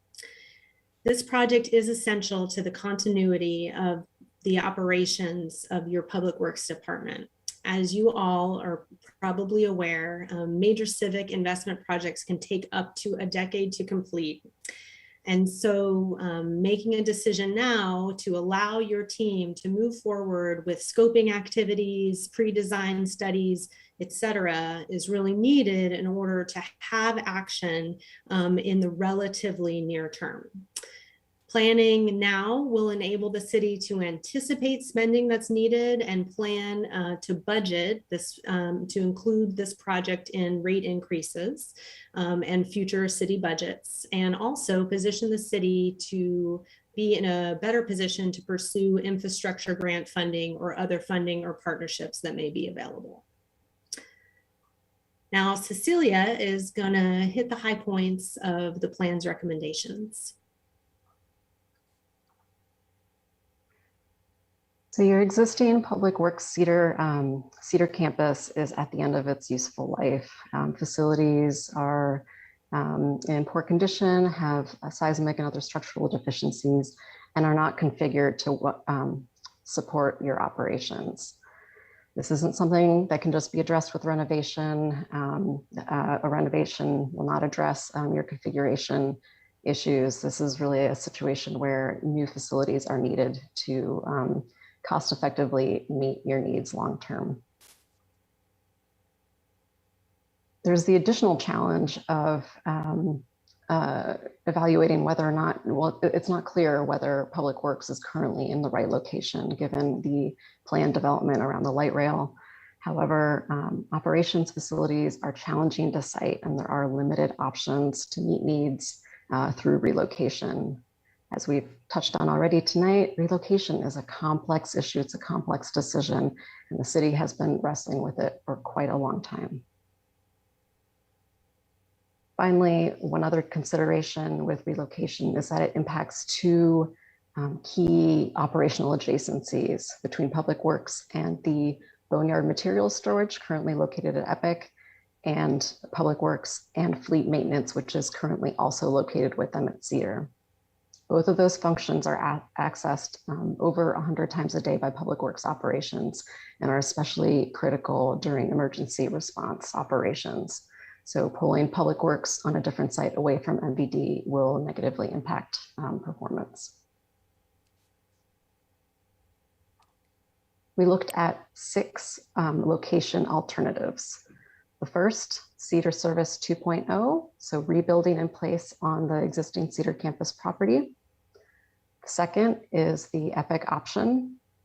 The third is one we called Cedar Smith, which leverages existing city-owned property near the Cedar campus or the Smith campus and purchases additional property to meet needs in order to free up some of the most redevelopable property at the Cedar Service Center location. The fourth option is the Southwest Everett option.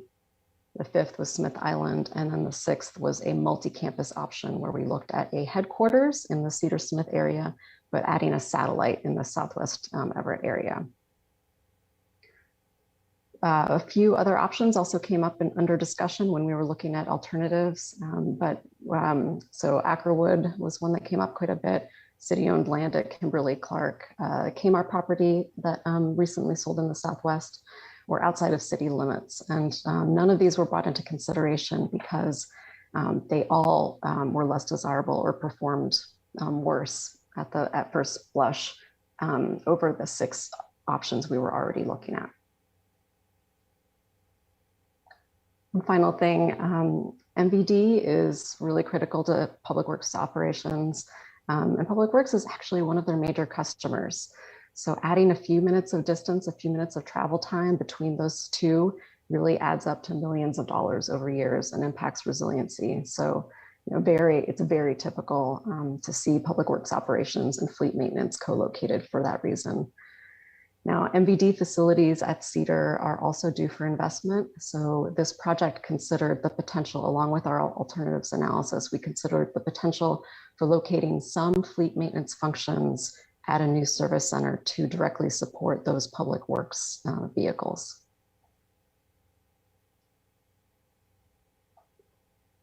We used 5 criteria that we developed with our technical committee to evaluate the alternatives.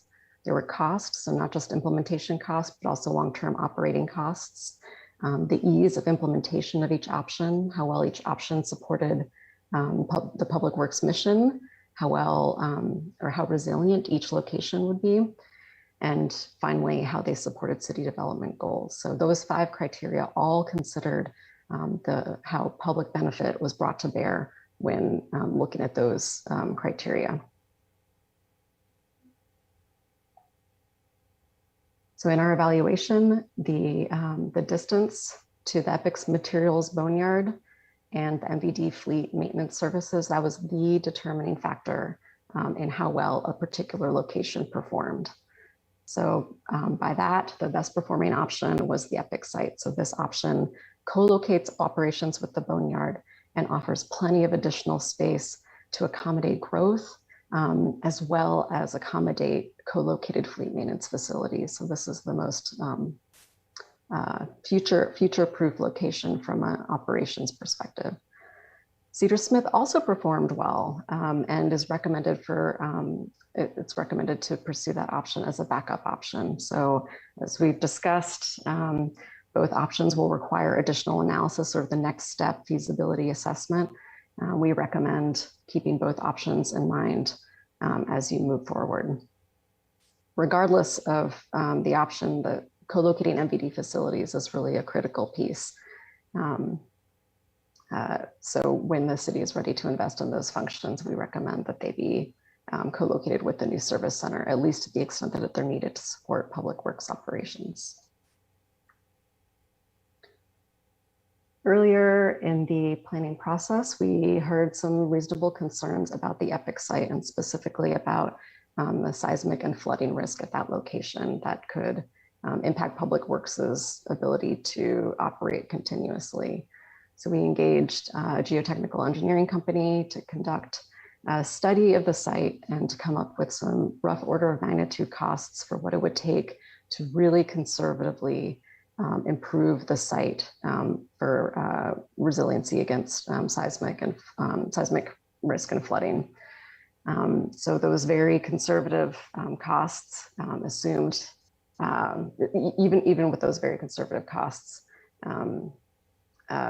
this option continued to perform well. But basically the operations savings of being able to co-locate your boneyard, your fleet, and your service center in one location and be future-proof makes these investments worthwhile. So now is a great time to take action. As we know, construction cost escalation has been very high in recent years. By investing now, the city can then avoid investing in the facilities that are really at the end of their life and aren't doing a good job supporting your operations. There are some interesting federal granting opportunities, federal funding opportunities. Finally,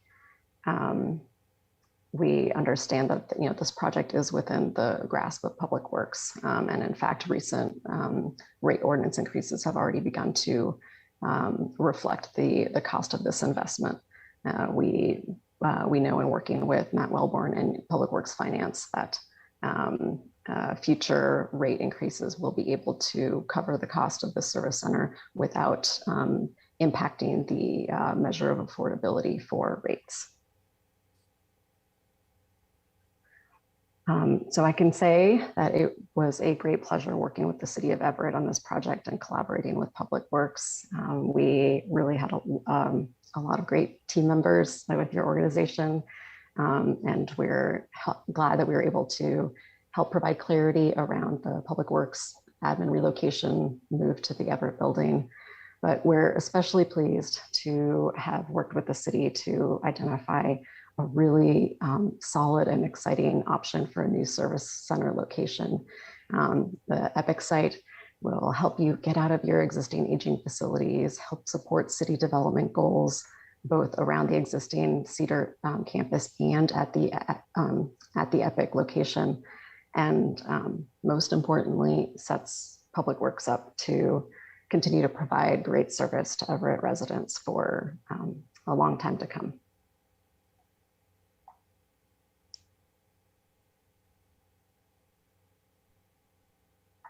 That's all I've got. I can continue to fumble around with Zoom if you would like. Yeah, that concludes our presentation, and we'd be happy to take questions or engage in discussion. Thank you. Well, thank you, Ryan, Julie, and Cecilia. And so I think we'll just go down the roster here with council members, starting with Councilmember Murphy. Thank you, Chair Roberts and Julie, Cecilia, Ryan. Thank you very much for the update. Very good presentation. I just had, I really think I just had two questions at this point. And the first is, You've got in here a recommendation for the Epic site, and there is then the alternative for the backup site being, I believe, the Cedar Smith option, if I have that right. So the first question I had on that, I had a chance to look through the packet, and with regard to the Epic site, what exactly are the key major milestones that are needed to be validated or confirmed in order to continue moving down the path towards that preferred option? Yeah, thank you, Councilmember Murphy. The key items that remain to be done are really in the range of technical studies and feasibility work. So for example, we've done good preliminary geotechnical work. We'd want to do more detailed work and with more detailed cost associated with that, just to confirm the conclusions of the study. Another pre-design activity would be doing a type size and location study, which is the beginning of work on the bridge project. So it's the critical pre-design work before you start designing the bridge. So those are the types of work that we would anticipate down there. Okay, yeah, that makes sense. So there's been, I guess just to recap, there's been enough work done that the initial glimpse at all of this is that it does make sense, but you've got to continue to do more in-depth studies of the bridge and other feasibilities just to validate that we're not on the wrong path here from a cost standpoint, or even just a buildability or feasibility standpoint. Exactly. Okay, good, that's helpful. And then in terms of and I know the preferred option is Epic, but in terms of the backup option of Cedar Smith, I guess what is the big con to that option? In other words, what is it about that option that makes it a better backup option as opposed to the preferred alternative? Yeah, there are a couple of things that immediately come to mind. One is that we have to assemble and acquire property to make it go. So that adds a definite significant duration to our time horizon to complete the project. And it's also less likely that we would be able to acquire enough property that we could have our boneyard or our service yard there. And so then we have that issue of being further from our boneyard, which is our number one adjacency need in terms of the number of trips per day, even greater than MVD. Okay, and I imagine that maybe another con, if you will, to that option would be is that when we do finally get light rail all the way to Everett in 2037 or 2041 or whenever that is, having this site there ties up a lot of available nearby land. And if we had the Epic site up and running by then, there'd be some great opportunities for redevelopment near that Everett station. Right? Completely agree. Yeah. Okay. Good. Thanks. That's all I have for right now. Thanks again. Thank you, Councilmember Vogely. Councilmember Murphy brought up something that jogged my memory of the Alaskan Way Viaduct, I think, and Bertha, if that's the correct name of the tunneler. So I guess because there continues to be the need for more detailed study, we're hoping to not have a Bertha incident, but since we live in this world and we're humans and there's mechanics and engineering and electrical things, Bertha could still happen. But by golly, we're not digging. I understand that. Well, yeah, we would. Never mind. Not making a tunnel, but we do have to like pile drive for a bridge or something. I just am so thankful that there are professionals such as yourself that know exactly what you're doing. And I'm really like seeing you again. So I just wanted to mention that. It's very nice to see your faces. And I remember sitting across the table from you in real life. And I'm thankful that you all know what you're doing and that staff and everybody at Public Works is amazing. So thank you. Makers has done a terrific job for us, and we really appreciate their efforts. Thank you. Councilmember Vogely, anything else? No, sorry, I should have said, and that's all I have. No, that's all right. I just didn't want to cut you off. Councilmember Bader. Thanks, Councilmember Roberts. First question, why not Cedar 2.0 as the backup instead of Cedar Smith? That's a great question. My personal perspective is that Cedar 2.0 probably performs equally or maybe slightly better than Cedar Smith in terms of function. It performs a little worse in terms of the redevelopment process because we have to get out of our own way to do the redevelopment. But given the kind of long-term concerns about this property and its location as a gateway to the city and close to the terminal station of light rail, there's always been a sense that we may not be the highest and best use here. And so it's given us pause to really want to pursue it aggressively if we don't think we can succeed. Gotcha. Okay. Does on the chart on page 20 of the, I don't remember what the document's called here, Ryan. It shows various cost estimates, but none of those take into account anything we might get from selling Cedar, do they, or does it? They do. There is also, those were in the relatively early cost and analysis phase. Since then, we've improved our assumptions. And so there's also additional cost data in the recommendations and implementation center. And particularly, let's see, I'm struggling through my notes here, particularly on page 35 in one of the appendices where we've done updated cost analysis. If I may interrupt, on page 20, those are uniquely construction costs. I just happen to have it up so I can see what you're looking at. And those are just the construction costs, and they do not include the total cost of the project implementation, which does include some revenues. Gotcha. Okay. So the Ryan is correct that to point you to page 35, which provides refined construction costs for the 3 best performing options, as well as expected land revenues. It also includes long-term operating costs. So that this is a full business case analysis of each option. Gotcha. Okay, thanks. And I heard you mention Matt Wellborn's name, but I may not have caught. Do you guys have an estimate for, is there an estimate for what the additional cost means in terms of utility costs for the average homeowner or business? Yeah, our rate assumptions to finance the project were spread out over, I believe, 30 years and multiple rate ordinances. They are included, these assumptions are included in this current rate ordinance, this first 4 years. And those are presumed to spread out over, I believe, a 30-year period, but with the, much longer life in terms of the facility and its performance. Gotcha. Okay. Yeah, I might have to follow up with you, Ryan, just to make sure I understand that. Thanks. Yeah,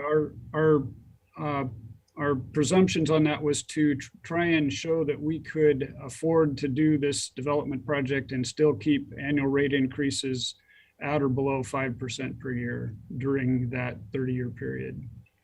So you're saying really no difference in rate increases between any of the options? Or am I misunderstanding? They're not substantially different. Okay, I think I may need to know what substantial is, but if you can follow up with me at some point, I'd be grateful for that. Yeah. Then the final question, in regards to the 2-foot additional sea rise level, and I seem to remember that was a couple $1 million additional costs. What do we know that the county doesn't? we're just being even more conservative. So there is the standard is a couple of feet above the 100-year floodplain. The county adds to that for critical infrastructure, which we certainly are.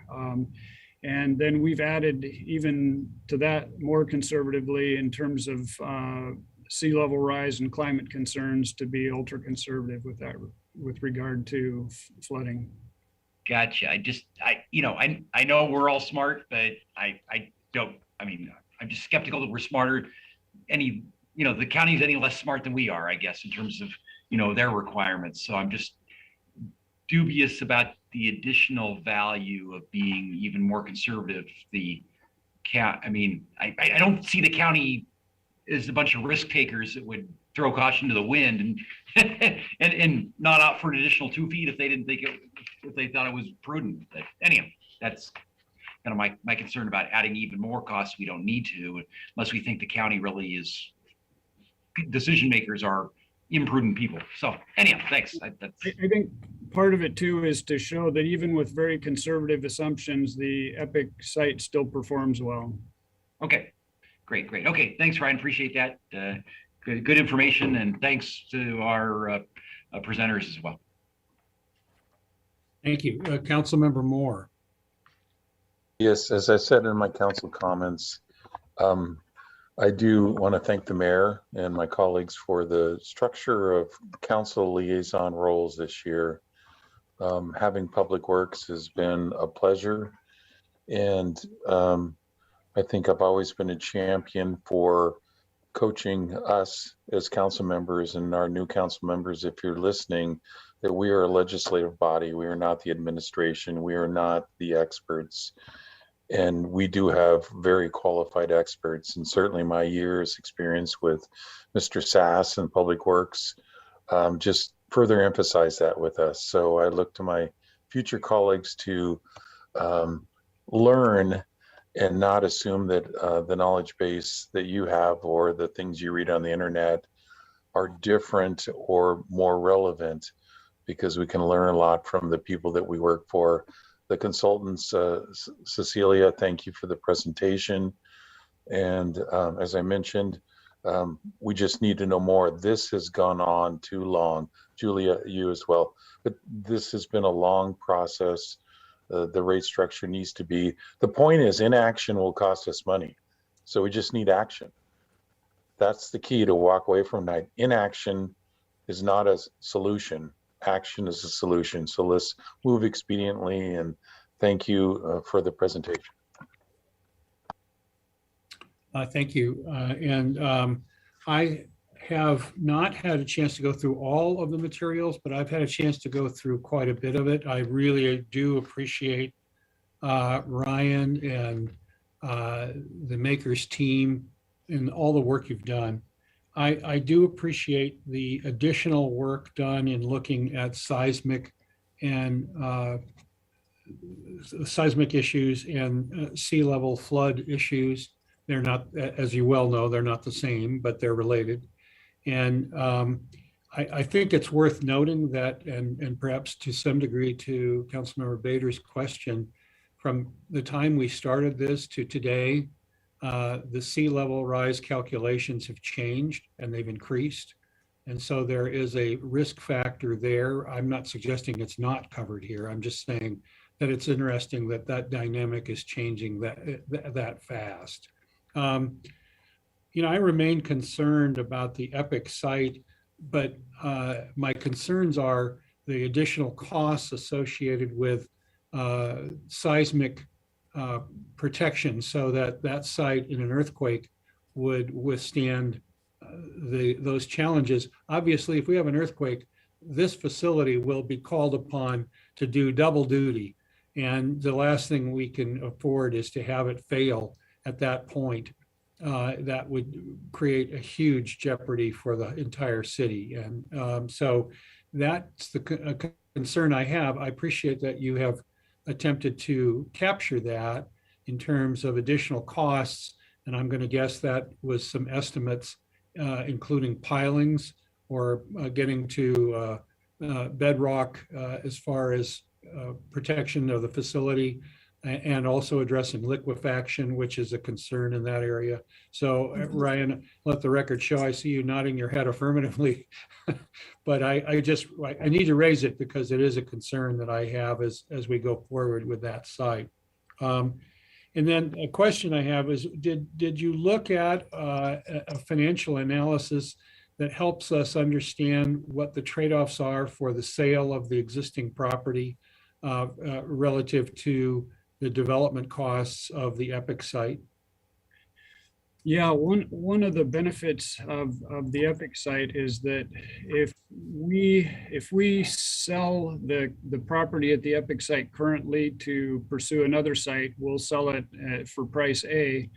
But if we build the bridge and develop that site, then that property becomes much more valuable. And so our analysis does capture an increase. I think very conservative assumptions. I think the increase will likely be larger, but nonetheless, we did try to capture that increased value. As a heavy industrial zoned property, the Epic site will certainly be developed. And so really the question is whether we're a part of it or not. And certainly there are challenges to build there, but as you've seen north of there at the Riverside Business Park and across the river at our other critical facilities at our wastewater plant, it is certainly achievable to build to a critical infrastructure type standard on that site. Thank you very much. Again, thanks to the whole team for the very good work. So I will just ask if my colleagues have any other questions or comments before we wrap this up. I'm not seeing any hands or hearing any comments. Oh, there's Julie. I see your hand is up. Always good to see you. Please go ahead. Very quickly, sir. Thank you. I wanted to just have a minute to thank the council members. It is great to see you all too. Cecilia and I were chatting about what a pleasure it's been working with you all through this process. I also wanted to mention a little bit of context. Cecilia and I work with public works departments all over the Puget Sound and West Coast. And the fact that the city of Everett has the property that you have in the Epic location, the fact that your investment will augment the development and the jobs in your city at that location and have that benefit at your current site as well. That is a huge advantage that many of our clients, many cities are not in the position that you are to have that property and be able to utilize it for the benefit of your community. So I just wanted to bring that perspective. Count yourself lucky. Many communities are really in trouble in terms of siting these critical facilities without, wreaking havoc in residential neighborhoods or disrupt, it's really a problem. So anyway, thank you for having us, and thanks for giving me a 30-second spiel there. Well, again, thank you. And we have many reasons to be lucky, and this is one of them. So that's great. Okay, well, I think that concludes this presentation, but this is scheduled to come before us next week. So I just want to underscore that, because if my colleagues or anyone listening has questions, the time to ask them is nigh. And so just want to open that door so that we understand that this comes back to us next week for action. And with that, this is the end of our agenda. As noted at the start of this meeting and provided on the screen now, you may contact Deb Williams in the council office for instructions on watching or listening or participating in our weekly meeting. She can be reached by phone at 425-257-8703 or by email at dwilliams@everettwa.gov.